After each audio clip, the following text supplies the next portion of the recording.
our conversations today are the external forces at work that are going to shape the great outdoors. And certainly the America's Great Outdoors Initiative is one of them. We're delighted today to have Will Shafroth with us. Will is the soon-to-be, when do you become the acting assistant secretary for Fish and Wildlife and Parks, Will? Is there a date certain? I'm sorry? February 17th. February 17th, so it's after Valentine's Day, but send him a Valentine's Day card anyway. I'm sure he'll appreciate it. But I have found my life to be greatly enriched by a team of people who have come to Washington out of Colorado that have been action-oriented for decades. And that includes and is led by the Secretary of the Interior, Ken Salazar. And one of his key compatriots in work in Colorado was Will Shafroth. Will has been an activist in the conservation community. He played an instrumental role in the realization of the potential of the GOCO Great Outdoors Colorado program, which was the result of the Colorado voters recommitting to open space and conservation. They earmarked money from the state's lottery program to invest in the great outdoors in Colorado. And it's been a true delight to have Will in Washington playing a very key role, and especially a key role in the America's Great Outdoors initiatives. After the President announced it in April, a series of public hearings, of listening sessions were held across the country, and those were joined by youth listening sessions and more. Those, I'm sure, going to be talking to us about all those kinds of activities. And Will was the leading person in terms of being there and receiving the collective views of the American public, their vision of how the outdoors could connect to America in the 21st century. He is a person with long roots in Colorado. He has spent more than 30 years in the conservation community, including executive director of the Colorado Conservation Trust and the Great Outdoors Colorado Trust Fund.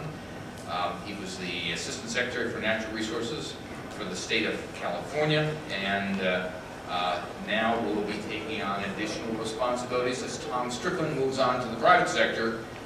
Will be taking over the direct oversight of both the U.S. Fish and Wildlife Service and the National Park Service. So please join me in welcoming Will Shafroth.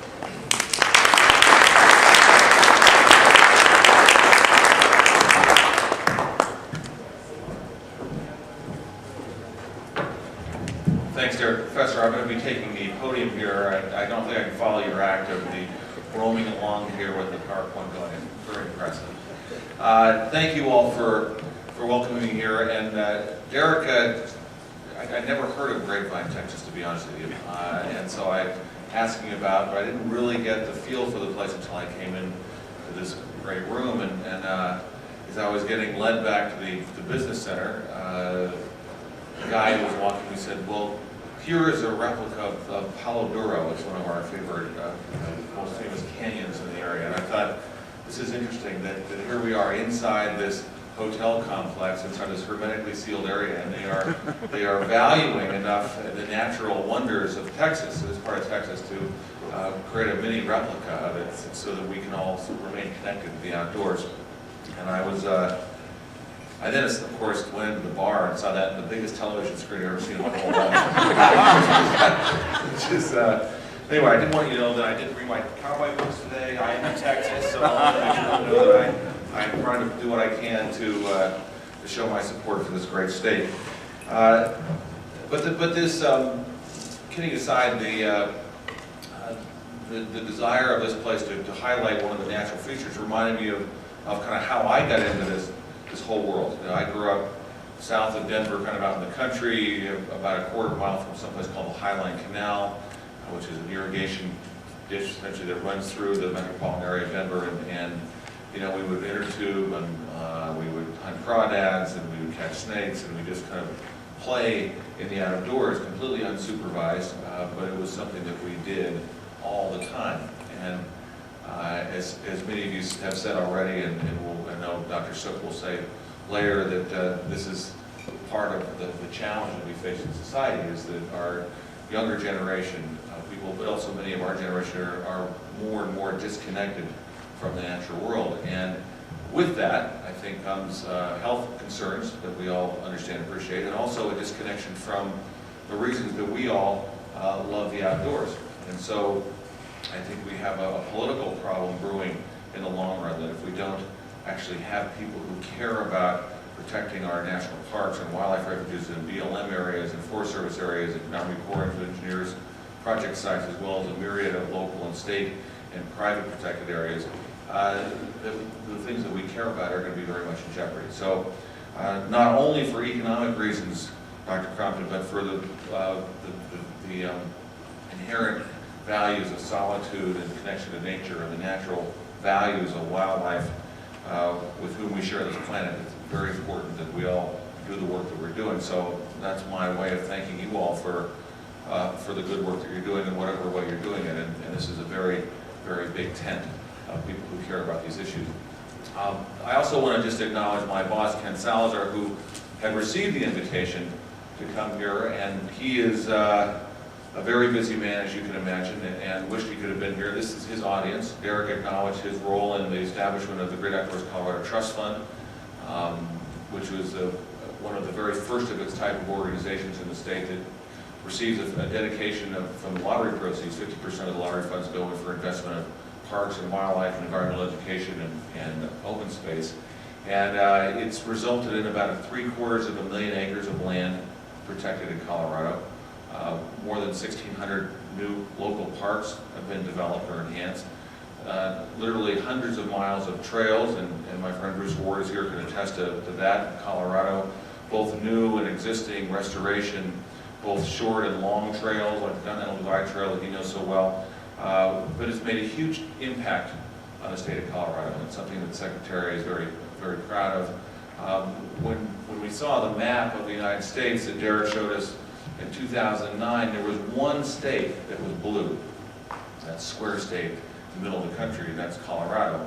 And I would maintain that the reason that the state of Colorado is the least obese state in this country is because its people have made the financial commitments and the sort of ideological commitments to support parks and recreation and open space in that state through dedicated revenues.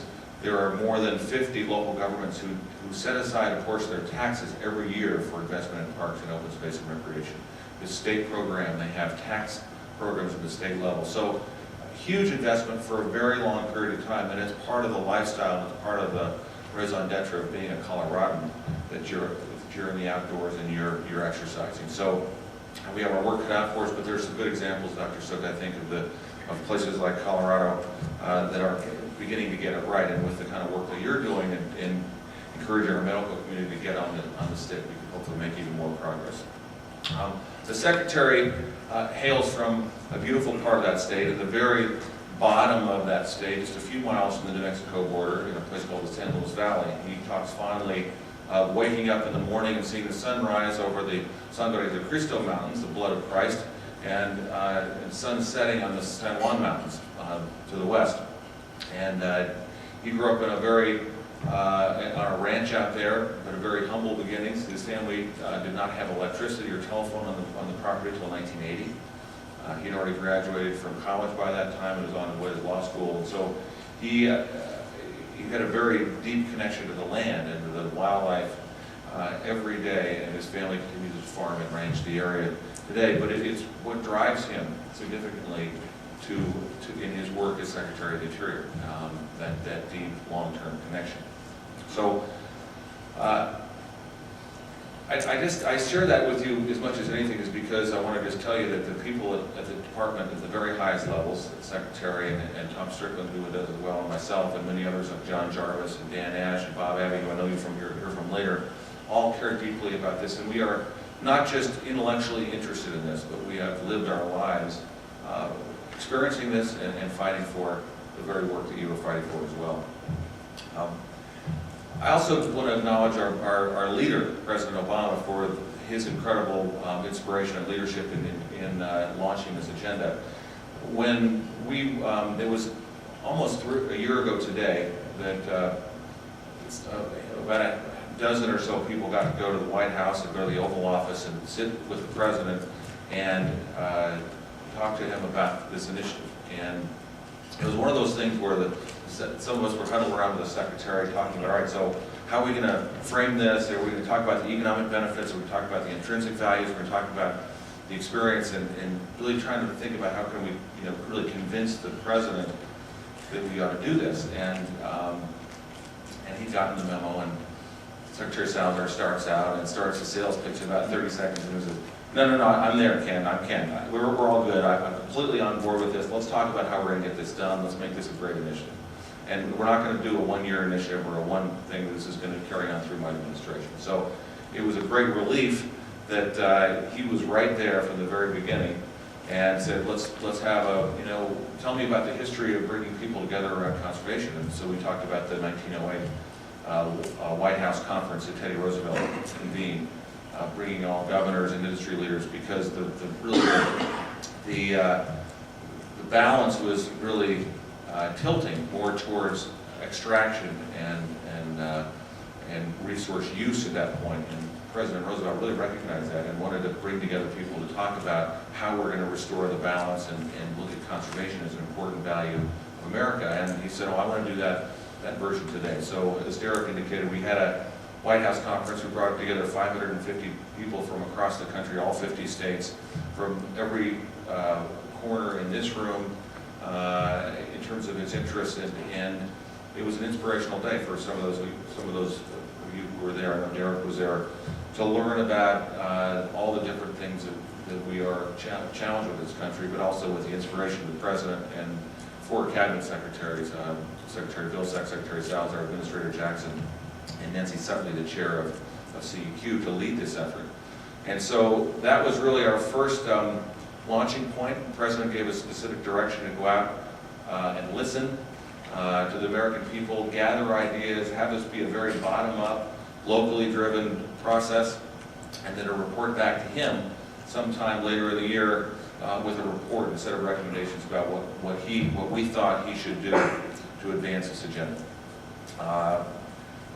Derek told you about that we had these listening sessions. When we started this process, we talked about 10 to 15.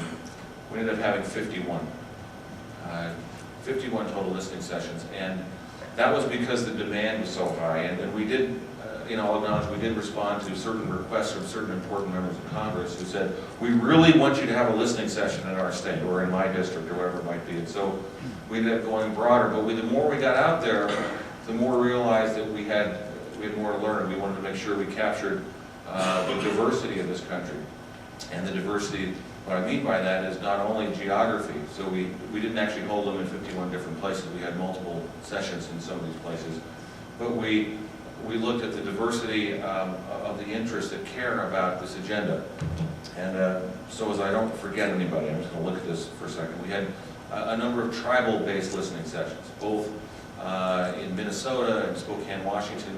We met with tribal elders in those areas to really listen and learn from them about how they all connected with the outdoors. And I heard one of those things that's inevitable when you're out listening to people who are as deeply connected for such a long time to the land as Native Americans are. The folks in the northwest of this country had a very profound thing to tell me, and they said, for us, connecting with the outdoors is all about the salmon. I hadn't really thought about that before, but it makes total sense. The salmon is their lifeblood. It's what they build their traditions and culture around. It's what they feed themselves with, what they traded with, what they sustain themselves over the winter with, and it's how they engage their young people in tribal rituals, etc. And so, as the series of dams were going up over the years in the Northwest, those communities were cut off from their culture and their connection to the outdoors.